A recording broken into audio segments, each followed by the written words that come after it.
Para que a gente possa tangenciar melhor esse tema e até mesmo a aplicação de todos esses conceitos, esses objetivos que a gente está vendo aqui, eu listei algumas atitudes de âmbito individual ou até mesmo coletivo, mas por meio de pequenas iniciativas e mobilizações que são ao alcance de todos e que por meio dessas ações nós damos com concretude a esses objetivos tão difíceis de mensurar e de objetivar como esses que a gente tratou.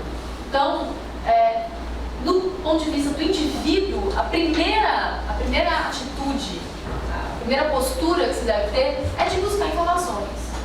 Buscar informações para além das campanhas de marketing pelas quais nós nos deixamos seduzir. Informações das mais variadas fontes, inclusive algumas vezes até contraditórias. Na pesquisa que eu vinha fazendo para esse nosso encontro, o enfoque de muitos doutrinadores, de muitos palestrantes, é na questão das variações climáticas que têm ocorrido no nosso planeta. Mas a questão ela é manejada de forma muitas vezes tão conveniente e há tanta polêmica por trás disso que eu achei melhor não trazer isso como algo de muita relevância para o nosso ponto de hoje, porque é de fato algo que eu não senti segurança. Até hoje eu não sinto, questiono bastante isso.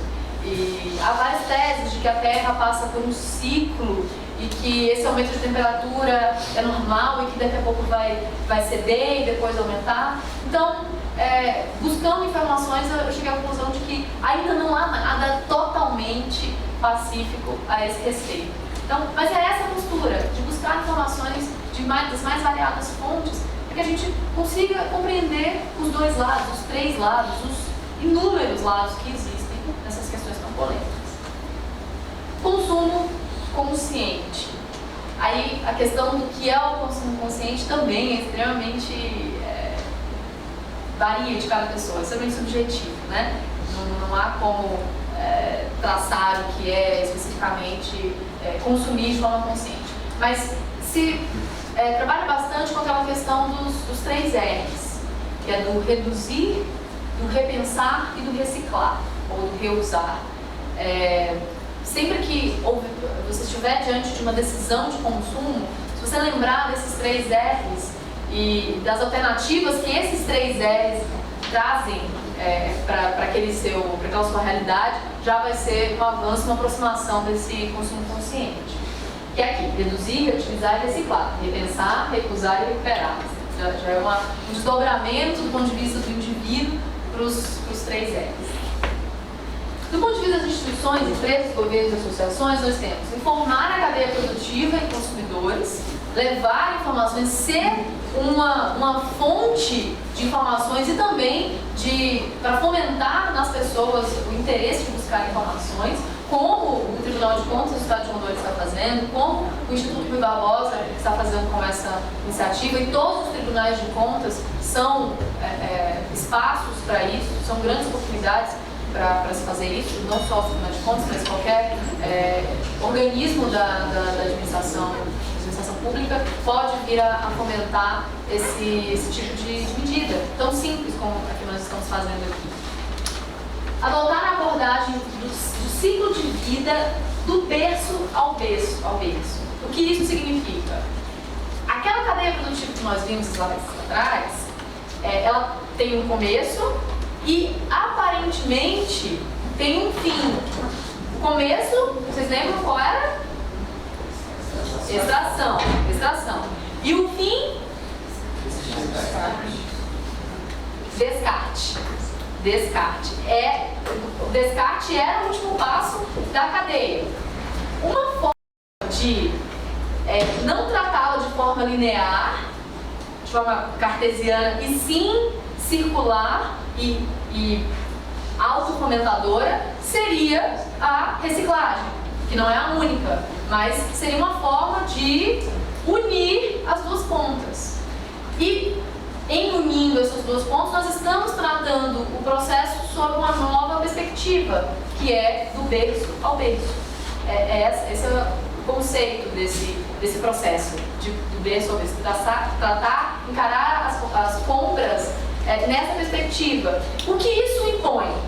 Isso impõe a mim, consumidor, independentemente de em qual organismo eu me encaixe, seja no indivíduo, na família, na sociedade ou numa empresa, organismo público ou privado, isso me impõe, primeiro, a obrigação de saber como foi feito, como se seguiu esse ciclo produtivo. E depois, no segundo momento, saber como eu vou poder fazer para contribuir e se há mecanismos para que essa cadeia produtiva absorva novamente esse bem que eu vou descartar um dia. Se há instrumentos, se a cadeia me oferece opções para que eu entregue novamente, pratique a lei de Lavoisier, né? Na natureza nada se cria, nada se perde, tudo se transforma. Que eu possa entregar novamente esse bem para a cadeia e ela o absorva e faça com que ele gire novamente. Entendi. Esse exemplo aí da proteção do ser humano, da parte de gestão mental, de um aluno, pessoal da ambiental para uma palestra. Aí leva para uma questão da areia, que a areia é contaminada pelo petróleo. E que destino dá aquilo? Aí o cara dele, não, vamos fazer tijolo. Porque já que aquele barro contaminado, na saída, mandar para o pessoal das jornalistas. Para que não perdesse, né? Que é a questão do berço ao túmulo, né? Do berço ao berço, ou seja, pegar aquela areia aqui, aquela terra contaminada e mandar para a jornalista, faz tijolo, de certa forma, o produto está lá. Está lá preservado. E o descarte dele para. Se você. Aqui dentro da lavagem de carro, não adianta você pegar aquela areia que vem com óleo, aí jogar no outro. Você não está dando mexer com ela. Vai para a olaria, faz tijolo, e aquilo ali, pronto, acabou. No futuro, tapete e tal, e assim vai. Mas é uma saída. Aquela ideia do berço ao túmulo acabou, é o berço ao berço. Exatamente, é uma ressignificação disso tudo. É ser um agente que busca praticar esse novo ciclo, na verdade, de unir a ponta da cadeia ao marco inicial dela.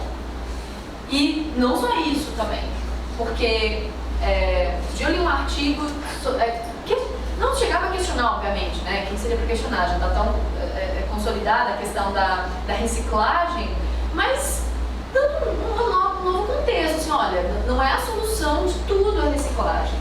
Não é a panaceia dessa questão. Por quê? Por dois motivos. Primeiro, porque nem tudo se pode reciclar.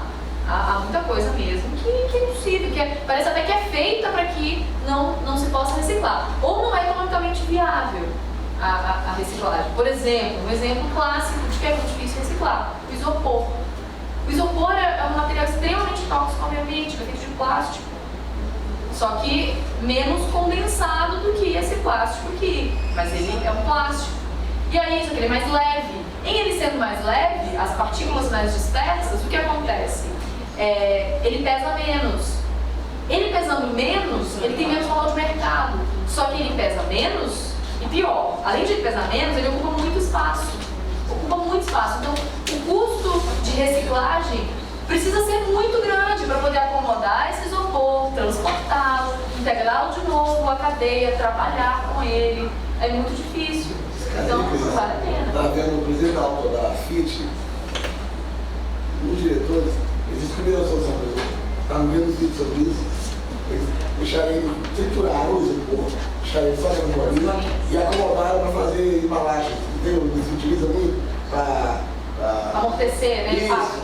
foi a saída da FIT. Eram toneladas e toneladas que a FIT tinha com esse problema do isopor.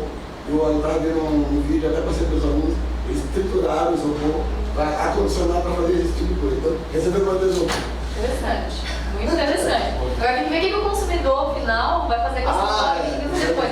Mas é uma preocupação que a FIT vai ter que ter. De novo, né? Voltar. Para saber a sua retornada que vai tomar. Exato. Mas ele fala, exatamente. E o segundo motivo pelo qual a reciclagem não é a panaceia é que ela joga a responsabilidade, o conceito, sem nenhum demérito na reciclagem, ela é impositiva em alguns casos, assim, imprescindível. Mas o problema é que ela joga a responsabilidade para quem nessa cadeia? Para quem? Da cadeia lá, que integrante da cadeia? Consumidor. Para o consumidor. Como se só aquele produto final precisasse obedecer técnicas ambientalmente corretas de reuso. E todos os desperdícios que houve durante toda a cadeia produtiva. Tudo que foi desperdiçado, mal utilizado, contaminado durante toda a cadeia produtiva. Isso ninguém vê. Isso ninguém vê, não está aos nossos olhos. E aí fica difícil de mensurar. Então, o conceito de reciclagem tem que ser identificado, tem que ser trabalhado com essas limitações. De que, em algumas vezes, é inviável, impossível, e que, ainda sob um outro ponto de vista, há uma sobrecarga, uma responsabilidade em um agente somente da cadeia produtiva. Sendo que, muitas vezes, a perda, o grau de toxicidade daquela produção não está somente no descarte. O problema todo não é somente o descarte, muitas vezes do produto final, e sim de toda a cadeia. A cadeia produtiva é sempre a utilização da água e da energia, inconsciente, né? Às vezes até inconscientemente. É na mudança do água também. Eu abro a torneira, o pessoal fala, está tudo tempo toda aberta, nós estamos acostumados a dizer, aqui tem água de sobra no Rio de São Paulo. Exatamente. Sabendo que é uma recurso finito. Não, de jeito nenhum não pode ser assim. Porque é uma consciência que você leva para todo o seu hábito de consumo. Agora, eu peço. O pessoal já usa para sai uma foto, só mostrar a água. Vai tudo embora, eu não, em casa eu faço uma banheiro, tá? Aproveita. Eu aproveito porque o que eu sei lá, meus netos, vamos ter essa necessidade dessa água que vai voltar para mim. Aí, sendo falado por você. Exato. Já pensando nisso agora. É igual você fala, mas exatamente. Explicar, tá? O futuro vai explicar. E o futuro também, em alguns estados do país, já chegou, né? Não é mais futuro, não é agora, né? São Paulo. Exatamente. Então, vai colocando aqui uma coisa útil lá em casa. Você vê, a criança já está bem mais preparada para isso. Meu filho que a chuveira continuou pingando. Meu pai, pega esse chuveiro, porque está acabando a água do planeta. A preocupação dele era tanta que quando eu não fui lá e fechei bem, aquele pingo está incomodando ele. Quando que está sendo dominado na escola, está aquecendo o elemento. Por isso, nós não fizemos 20 anos, a gente chama mesmo de uma banheira. Nossa, é fartura aqui. Ele que traga, velho, um pingo, eu fiquei falando dele, não, eu não lá, assim, para você ter uma ideia do quanto que gasta, é verdade. Muito gasta. Lavando o carro, lavando o carro, Lavando o carro. E uma coisa que é muito interessante a gente observar, é que como essa fartura de recursos naturais, especialmente a água, bem primário, né, de tantas coisas, ela condiciona uma limitação quase que intransponível de algumas economias. No Brasil, por exemplo, é muito difícil se ver lavagem a seco de automóvel. Aqui em Rondônia, por exemplo, eu desconheço. Não sei se em outros estados tinha um shopping que fechou, né? E já em outras culturas, né, na Europa, em países mais áridos, no norte da África, é inadmissível lavar carro com água. É algo assim que é um conceito que não existe, simplesmente não existe. Assim como o a seco não existe aqui para nós. Então acaba que essa fartura ela condiciona. Por que condiciona?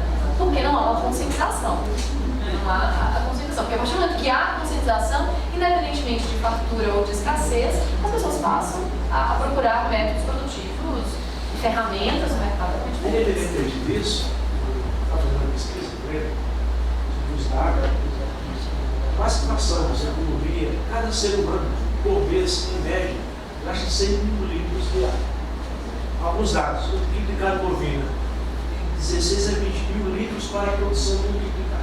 De 4 a 6 mil litros, o quilo de carne de frango. Uma taça de vinho, 500 litros de água. Então, você soma tudo isso, a condição de um pobre, né?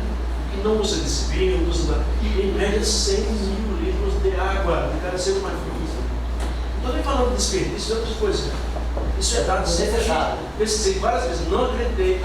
Fiz várias pesquisas e isso aumentou a quantidade. É muito sério. E a população cresce. Era dos 5 bilhões, 6 bilhões. No Brasil eram 80 bilhões, agora são 204 bilhões, 255 bilhões. São Paulo, a população cresce em média 1%, 2% ao ano. Então, um estado que não tinha seca há muitos anos, hoje tem um problema sério, porque o estado de São Paulo, o estado de Minas e os outros estados grandes, todos sentidos esses estados. E isso afeta todo o Brasil. E a parte mais crítica dessa análise está no seguinte aspecto, de quem consome a filé, ou carne de boi, né, que é, independentemente se é filé ou não, é um bem alimentício um pouco mais caro, de valor mais elevado. Quem consome a carne, o vinho, os bens de consumo de valor mais agregado e que precisam de mais, demandam maior extração dos recursos naturais. Geralmente, classe média ou classe alta. E a agricultura, todas as áreas consumidas estão na agricultura. Pois é. Cada serviço você tem. O consumo, ele é elitizado. O consumo, ele é pelo topo da pirâmide. Mas quem paga a conta? Porque o valor do vinho, o valor para fazer o vinho chegar no supermercado e nós comprarmos, ele é único. Aquele valor está embutido nele todos os custos de produção daquele vinho, depois de tudo que a gente viu aqui, todos os custos diretos, indiretos, implícitos, explícitos, ambientais do recurso que foi retirado, da evasão de recurso que foi causada ali, não está. Não está. Porque há custos nessa cadeia que o produtor não agrega para o valor dele. Por quê? Porque não é ele que está sofrendo. O custo de um desmatamento, o custo da contaminação de uma fonte que era limpa de água, ele não está sofrendo isso. Ele vai e deixa lá para aquela comunidade que era usuária daquele recurso natural e que vai passar por problemas. Ela está pagando também junto com você por aquele vinho, por qualquer produto, gente, não é só a questão de vinho, qualquer produto que seja, principalmente os de valor mais agregado, que são os que mais demandam a extração de recursos naturais. Então, esse é o pensamento crítico. Por isso, a questão da equidade, que aquele conceito anterior de Marrakech trouxe nele, a questão da equidade, do pensar de forma igualitária, de que eu consumo, mas não só eu pago o preço, outras pessoas que sequer consomem pagam o preço também, isso é justo? Eu percebo do pagador, às vezes não surte efeito. Não vale a pena. Não vale. Você pagou, mas aí o efeito disso aí. Eu estou pagando, mas não é o dinheiro isso. É o efeito que vai causar. Exato. O símbolo do pagador se aplica muito, não. Aquela forma de amenizar, que sabe que o bolso é o que mais dói a fazer tudo. Mas na verdade é tudo, mas o efeito que vai deixar a geração futura é enorme. A degradação é Tem um problema mais sério, um PIB de alguns países, pobres, igual ao Brasil e os outros. Não há em tecnologia, não há em ciência. É em recurso primário. No Brasil, na Argentina, vários países. Diferente da Suíça, Suécia, Finlândia, Dinamarca, primeiro em ciência. Um percentual muito grande em ciência, o nosso PIB não tem praticamente nada. O Brasil é quase zero em criatividade cientificamente. Falando dos países civilizados. Haja visto, não teve nenhum prêmio Nobel de Ciência. A Argentina tem 5. O BA tem 4, só uma universidade. É uma verdade, intragável. Vamos seguir aqui então. Deixa eu ver aqui, nós passamos. Ok. Elementos para a produção e o consumo sustentáveis. Uma nova ressignificação desses institutos. Nós, de elementos concretos que existem hoje, não só no ordenamento, mas de práticas, de boas práticas de gestão, nós podemos citar a análise de ciclo de vida, que é basicamente sobre o que nós temos falado aqui, do berço ao túmulo, ou se da nova concepção do berço ao berço, de como esses elementos naturais são dispostos na cadeia produtiva e de como eles, agregados, formam o ciclo de vida, de como é o comportamento do ciclo de vida, dos bens e dos serviços, certificações, rotulagem ambiental, as práticas de redução, reciclagem e reutilização e simbiose industrial. O que seria essa simbiose industrial? É um conceito bem simples também e rememora um pouco aquela estrutura de cadeia produtiva que nós já vimos. Como esse bem que nós consumimos na etapa final da cadeia, ele é manejado por vários setores dentro dessa cadeia inteira, é preciso que essas instituições, que esses organismos, eles interajam de forma simbiótica, de forma cooperativa, de forma solidária, para que juntos eles atinjam o objetivo final, que é de preservação dos recursos ali envolvidos, do maior aproveitamento dos recursos que estão ali envolvidos. Então, daí esse conceito de chamar a responsabilidade não só do consumidor que está aqui, na redução, reciclagem e reutilização. O que é redução, reciclagem e reutilização? É um conceito do consumo sustentável, do consumo consciente. Mas, novamente, não é só a esse consumidor que cabe a responsabilidade. É preciso que haja essa simbiose industrial também. Aqui uma abordagem do ciclo de vida dos produtos, agora numa nova roupagem cíclica de retroalimentação, autoalimentação, de que aqueles recursos que ali são envolvidos voltam novamente para essa cadeia, ou a maior parte deles, ou se for possível. Então, aqui nós temos os insumos materiais ligados à parte de extração. Na segunda etapa, processo e condições de produção, entrega do produto, que é a distribuição, o uso do produto, o consumo, a disposição final do produto, orientada para o aproveitamento dos recursos dos insumos materiais, ali depositados naquela composição. Então, essa é a ideia. Essa é a ilustração gráfica da ideia que nós estamos discutindo aqui. Passar a analisar aquela cadeia linear cartesiana em plano único da produção de bens e serviços como uma dinâmica cíclica que se autoalimenta. E isso então é a prática da sustentabilidade total.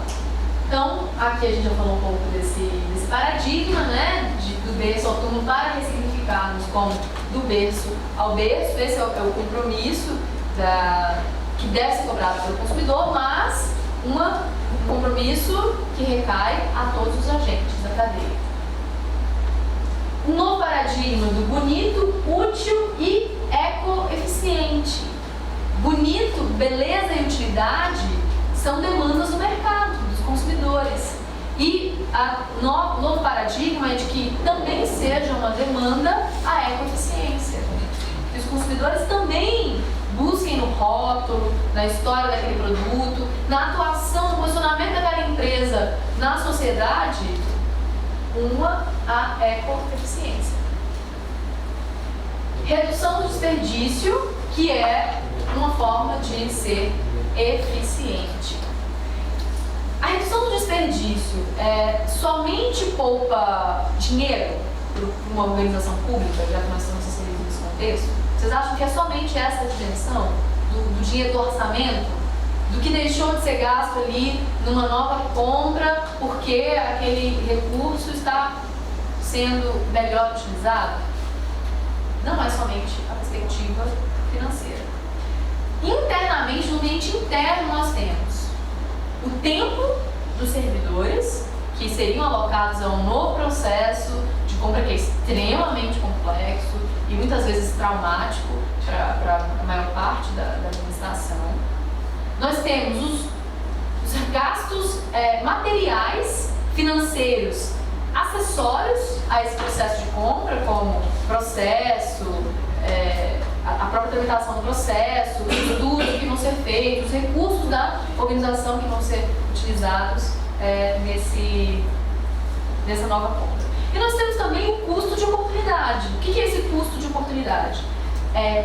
O desperdício de energia, mas não de energia elétrica, o desperdício de energia do órgão. Ele poderia estar atuando em outro braço, em outra esfera, e o seu corpo tem de ser alocado para suprir as suas necessidades orgânicas. Que são as necessidades orgânicas do órgão? Aquela necessidade que precisa ser suprida para que ele caminhe, para que ele viva, para que ele exista, e não para que ele... Não uma necessidade de fato ligada à coletividade diretamente, mas à sua própria energia vital, no consumo daquele processo, para que a administração não sofra a solução de continuidade. Então, o custo de oportunidade. Interessante o que você está colocando, a questão da competitividade. Por exemplo, o próprio governo pode olhar até que dentro da empresa. Se a tua empresa é eficiente, como é que você vai ser competitivo? Uma frota de ônibus, quando não está regulada, e aí os ônibus estão produzindo massa preta, é porque está desregulada, vão estar gastando mais diesel. Se eu gasto mais diesel, como é que eu posso ser eficiente para competir com o preço? Então, quando eu tenho meus carros regulados e reduzindo o desperdício, eu posso ser mais competitivo. Posso ter melhores salários, porque eu não estou gastando tanto com aqueles carros que estão desalinhados.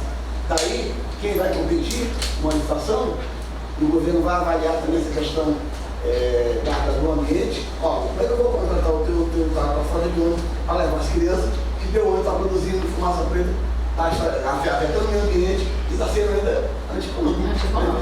Então, essa questão da eficiência tem que avaliar o aspecto financeiro, lógico, para a empresa ser rentável, para que ela seja uma empresa que ela possa ser competitiva no mercado, além do fato de também ser ambientalmente correta. Esse ponto Exatamente. Que hora de licitar, tem que avaliar uma empresa, uma empresa melhor. Olha, em compensação, olha como é que vai ter um ônibus aí. Saltava sucata, fumaça preta. A economia verde sistêmica. A economia verde sistêmica. Exato. Em todos. E não somente ali naquele lapso do consumo imediato, daquele preço por quilômetro rodado, mas todo o custo que a coletividade vai suportar. Esse é o conceito de preço. O conceito de preço, quando se fala em licitações sustentáveis, leva em conta não o preço da prateleira, não o preço da proposta somente, mas todo o custo que está sendo suportado por todos os agentes envolvidos diretamente ou indiretamente na cadeia produtiva. Essa nova concepção do valor que a administração está disposta a pagar por aquele produto ou aquele serviço. Não somente o preço visível, mas o invisível. E daí é necessário conhecimento e atitude proativa de todos os agentes públicos para investigar esses preços invisíveis. Esse é o mais difícil de apurar, de apurar. Aquele visível está lá, é o menor preço, é a análise mais míope da lei de licitação. É analisar pelo critério de menor valor monetário, mas é uma análise míope, distorcida. Não é essa a visão do legislador. Né? Nós vamos... E o próprio selo vai ser fundamental também, o selo de qualidade ambiental. Ele produz, ele passa por um crime do preço ao preço. Está na prateleira, olha, esse aqui é o diferencial. Meu produto é uma questão da ISO, né? R$1,00 diz, olha, meu produto é um produto eficiente. Foi testado, então você já tem um bata-bata para comprar. Selo, ela vai demorar para chegar para mais. Bastante, e até a questão da própria credibilidade das certificações é um problema que assola os tribunais de compra. Né? Quando se ouve falar assim de certificação, de habilitação, os tribunais de contas já faz aquele pouco espinho, assim, já os espinhos já ficam todos oriçados, então calma, vamos analisar com calma essa história. Quem regula? Nós vamos chegar nessa discussão que é muito interessante. Mas o braço invisível do mercado, eles têm se organizado muito bem, tem dado muito certo. A Bovespa tem um índice daquela mensura, chama Índice de Sustentabilidade Empresarial, ISE. E ela mede, por meio de critérios objetivos e transparentes, práticas de sustentabilidade das empresas que compõem a carteira, né, da Bovespa, e divulgam um índice para toda a sociedade. E esse índice é relevantíssimo e impacta de forma bastante profunda no valor das ações. Pra vocês terem uma ideia de como o mercado financeiro também já se atentou para isso, de que há valor econômico para isso. Não é uma invenção, não é um mundo paralelo, uma realidade paralela que a administração criou para justificar o seu dever de entregar um ambiente ecologicamente correto. Não, é mensurável. O braço invisível do mercado já tem se organizado nesse sentido e tem sabido aproveitar esse valor econômico da sustentabilidade. O poder público vai chegar lá, eu creio nisso. Já há iniciativas.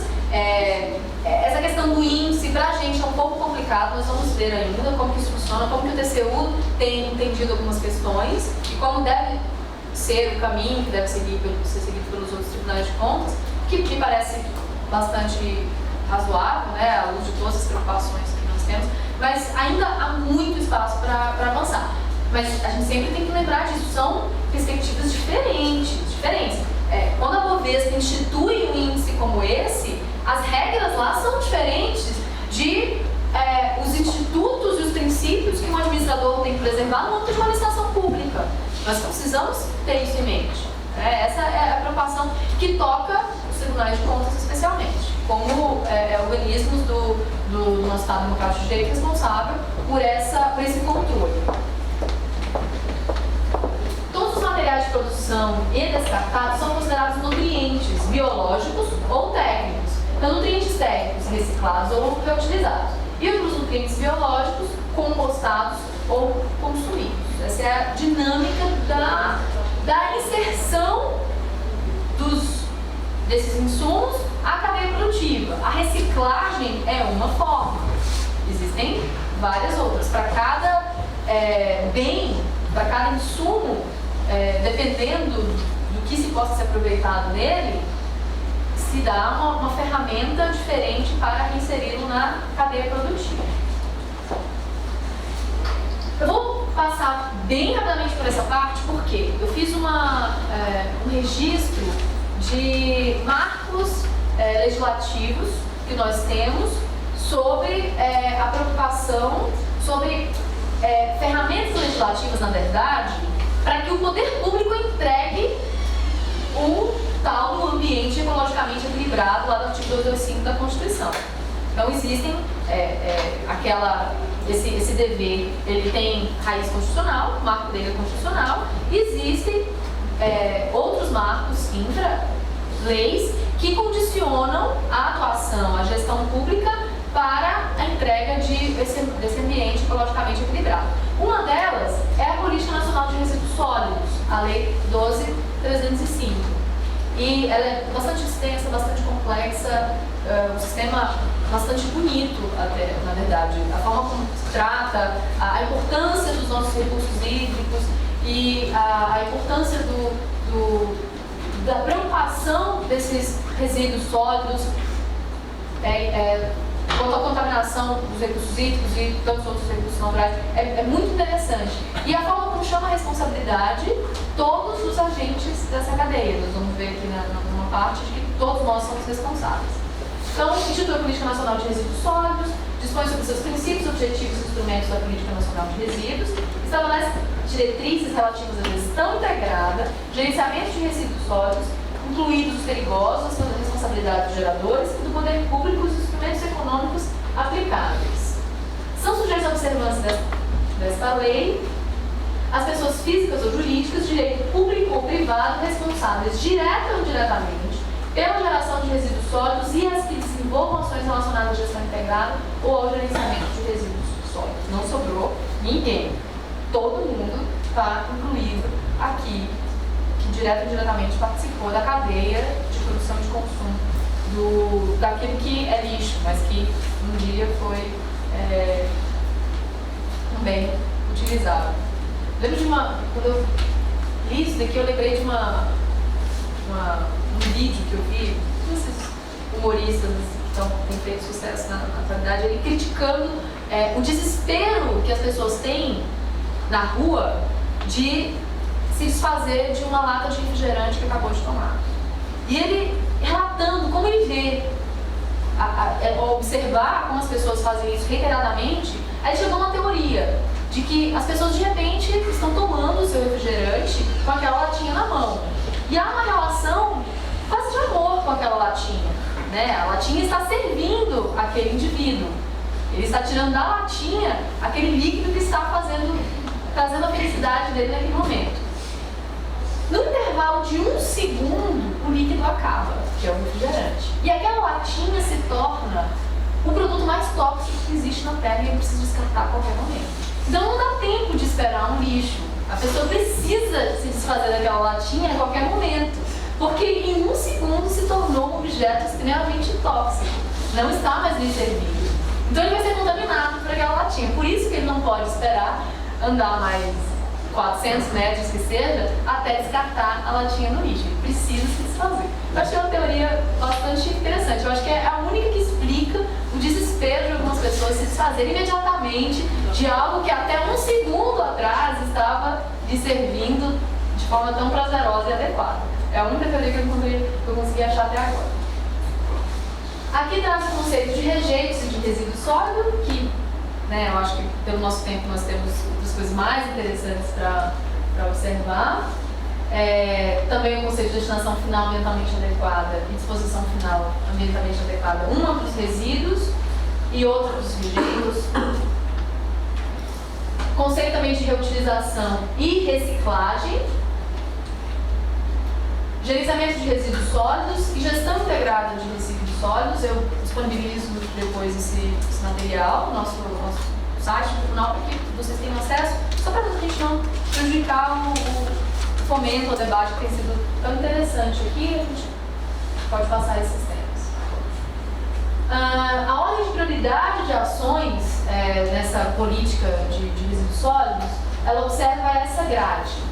A primeira é de não geração, obviamente, né? Você vai agir buscando não gerar o lixo, né? O resíduo. A segunda, não sendo possível não gerar, reduzir, tanto quanto for possível. Em um segundo momento, reutilizar. Tive que gerar, não consegui reduzir.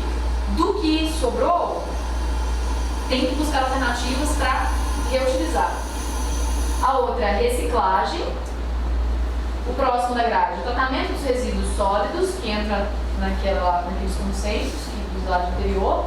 E, por fim, a disposição final ambientalmente adequada dos rejeitos, que é, de fato, aquelas substâncias que não vão ter, já passaram por todos os crivos e não vão ter mais condições, não tem mais serventia, pelo menos hoje, né? Pode ser que no futuro, e essa tendência do mercado, encontrar finalidade para cada pedaço de lixo, cada fração de lixo que a gente descarta, a cada dia surgem ideias inovadoras no mercado da sociedade para que a gente reutilize isso. Então, os rejeitos que por enquanto não puderem ser reabsorvidos, eles precisam ter uma destinação final adequada.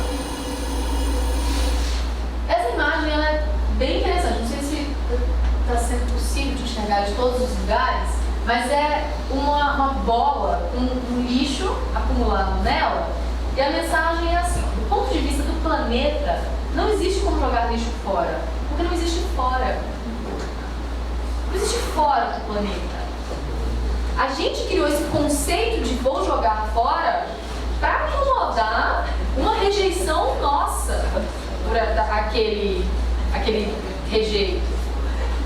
Mas não é fora. Nós que fazemos parte, que somos o planeta, deveríamos ressignificar esse conceito de jogar fora. Não existe, não tem como. Então é uma mensagem bem interessante, novo ponto de vista. O poder público, o setor empresarial e a coletividade são responsáveis pela efetividade das ações voltadas para assegurar a observância da Política Nacional dos Resíduos Sólidos. Essa é a mensagem final que mais nos interessa dessa política. Entramos aqui então pela primeira vez no conceito, na verdade, no advento da modificação do artigo 3º da 8666 para incluir o desenvolvimento nacional sustentável. É importante um aspecto aqui para a gente analisar no intervalo. Só concluir esse slide aqui e a gente encerra. O desenvolvimento nacional sustentável, ele não foi colocado como um princípio. Não foi colocado como um princípio. Ele não foi colocado como uma diretriz. Ele foi colocado como uma finalidade do processo licitatório, ao lado de duas outras finalidades do procedimento licitatório, que é a busca pela proposta mais vantajosa e a isonomia. Então, a licitação ela se presta a atingir esses dois objetivos, até antes de 2010. Proposta mais vantajosa e a isonomia. A partir da alteração que houve em 2010, ela passa a se prestar a uma nova finalidade, que é o desenvolvimento nacional sustentável. Agora eu pergunto a vocês, todo mundo aqui parte do contexto da gestão pública, direta ou indiretamente, atuando no controle ou atuando na parte operacional, consegue visualizar que a licitação, ela bem atende, na verdade, a razão de existir da licitação é alcançar a proposta mais vantajosa. Correto? É para isso que se licita. E a garantia da isonomia. Caso não fosse assim, caso o alcance da proposta mais vantajosa fosse pudesse ser sobreposto ao princípio da isonomia, nós não precisaríamos de todo aquele arcabouço burocrático. Bastaria comprarmos ali computadores na 25 de março, sem nenhuma exigência da sua procedência, sendo mais barato e muitas vezes até original, porque muitas vezes fruto de contrabando, de furto, né? E a qualidade não seria um problema, porque é possível encontrar lá produtos de origem suspeita, mas que são originais e tudo mais. Então, se fosse somente atingir a proposta mais vantajosa, bastaria comprar um computador na 25 de março ou qualquer outro mercado conhecido por praticar produtos de origem duvidosa. Mas não é isso. O alcance da proposta mais vantajosa, ele precisa ser comungado com o princípio da isonomia. O princípio da isonomia vai servir o princípio da economicidade, que é o da proposta mais vantajosa. O do desenvolvimento sustentável não entra nessa sistemática, nesse raciocínio. Ele é entendido pela doutrina como um poder regulador, uma função regulatória da lei de licitações. Assim como nós temos o conceito, na verdade, emprestado do direito tributário, assim como nós temos algumas espécies de tributos que têm finalidade fiscais e parafiscais, o que é essa parafiscal? Não é somente de arrecadação. Um determinado tributo tem a função de frear o consumo ou incentivar o consumo, de regular o mercado. Os tributos que incidem sobre o cigarro, sobre a cerveja, eles têm a finalidade parafiscal bastante acentuada. São sobretaxados, são produtos sobretaxados, justamente para tentar frear o consumo deles. É uma função do Estado que, por meio de um tributo, tenta dar vazão a uma atividade, uma função, um objetivo que é desincentivar o consumo de produtos considerados pouco saudáveis, né, ou que afrontam a sua saúde. E, a partir de 2010, o Instituto de Licitações Públicas passou a ter essa mesma sistemática, que antes era adotada para os tributos no Brasil, sempre foi adotada aos tributos, de regulação de mercado, de criar uma nova demanda, uma demanda por produtos sustentáveis. A necessidade pública primária, ela não vai ser diretamente mais bem atendida ou menos atendida pelo princípio da sustentabilidade ambiental. Mas o contexto da coletividade, sim.